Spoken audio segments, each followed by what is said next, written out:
بسم اللہ الرحمن الرحیم۔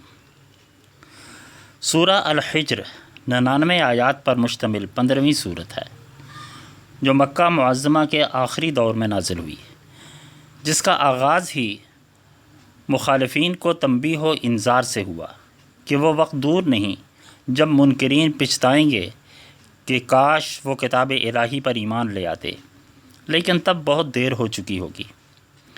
پھر کتاب الہی کے تعارف کے ضمن میں بتایا کہ انا نحن نزلنا الذکر و انا لہ لحافظون، یہ ذکر ہم نے نازل کیا اور ہم خود اس کی حفاظت کریں گے۔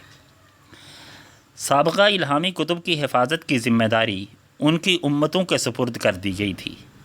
سورہ المائدہ میں ہے بما استحفظوا من کتاب اللہ، لیکن انہوں نے اپنی ذمہ داری پوری نہیں کی اور یحرفون الکلم عن مواضعہ ویقولون هو من عند اللہ وما هو من عند اللہ، کہ اس میں تحریف کرتے رہے اور اپنی باتوں کو کتاب الہی قرار دیتے رہے۔ اس لیے اللہ نے اب کی بار حفاظت کلام کی ذمہ داری انسانوں کو نہیں دی۔ اس کے بعد تخلیق کائنات کے ذکر میں بتایا کہ ہم نے عالم بالا میں ایسے خطے بنا دیے ہیں جن میں سے ہر خطے کی سرحدیں دوسرے سے الگ کر کے بروج یعنی مستحکم قلعے تعمیر کر دیے، جن کی بنا پر کہکشائیں ایک دوسرے سے ٹکراتی نہیں ہیں اور اپنا اپنا الگ وجود رکھتی ہیں، اور ہر ایک کا دائرہ کار مقرر کر دیا۔ زمین انسانوں کی رہائش اور خوراک کے لیے بنائی، اور ہمارے پاس ہر شے کے بے پناہ خزانے ہیں، لیکن ہم ہر چیز ایک اندازے کے ساتھ اتارتے رہتے ہیں۔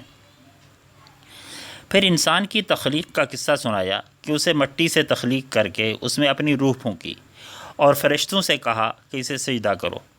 ابلیس نے انکار کیا، اور اس موقع پر اللہ کی اور ابلیس کی گفتگو کا تذکرہ کرتے ہوئے یہ بتایا کہ ابلیس ہر وقت اس کوشش میں لگا رہتا ہے کہ وہ آدم کی اولاد سے انتقام لے، لیکن اللہ نے اسے کسی بنی آدم پر ایسا اختیار نہیں دیا کہ وہ زبردستی کسی کو گمراہ کر سکے۔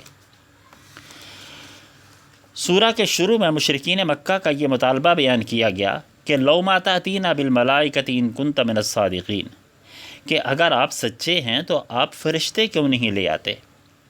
اس کے جواب میں حضرت ابراہیم اور حضرت لوط کے پاس فرشتوں کی آمد کا قصہ سنایا، اور لوط علیہ السلام جو کہ ابراہیم علیہ السلام کے بھتیجے تھے اور ابراہیم علیہ السلام کی سرپرستی میں انہیں سدوم کے علاقے میں پیغمبر بنا کر بھیجا گیا تھا، ان کا واقعہ اور ان کی قوم پر آنے والے عذاب کا ذکر کیا۔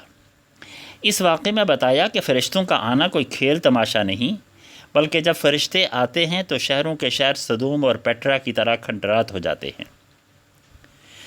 مجھے اردن کا وہ علاقہ دیکھنے کا موقع ملا جہاں یہ بستیاں تھیں۔ ہزارہا سال گزرنے کے باوجود آج بھی وہ علاقے، ان کی پہاڑیاں اس طرح خاکستر ہیں جیسے زیر زمین کوئی بہت بڑا ایٹمی دھماکہ ہوا ہو اور پہاڑ ریت کے ذروں میں تبدیل ہو گئے۔ جہاں بحر مردار ہے، اس علاقے کی کھدائی کے لیے چند سال پہلے ایک جرمن فرم نے آثار قدیمہ کی کھدائی کا ٹھیکہ لیا تھا۔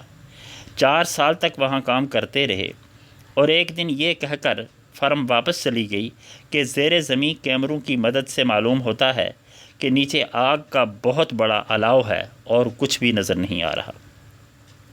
یہ سزا تھی اس بات کی کہ سدومی غیر فطری جنسی تعلقات کے لیے باقاعدہ کلب بناتے تھے، تاتون فی نادیکم المنکر، مسافروں کو لوٹتے اور پردیسیوں کے کپڑے تک اتار لیتے تھے۔ ان کے علاوہ قوم سمود کے مرکز الحجر جو سعودی عرب میں مدینہ اور تبوک کے درمیان ہے، اور ایکا جس کا موجودہ نام تبوک ہے، کی تباہی کا مختصر ذکر کیا۔ اللہ تعالیٰ اپنے حفظ و امان میں رکھے۔ وآخر دعوانا ان الحمد للہ رب العالمین۔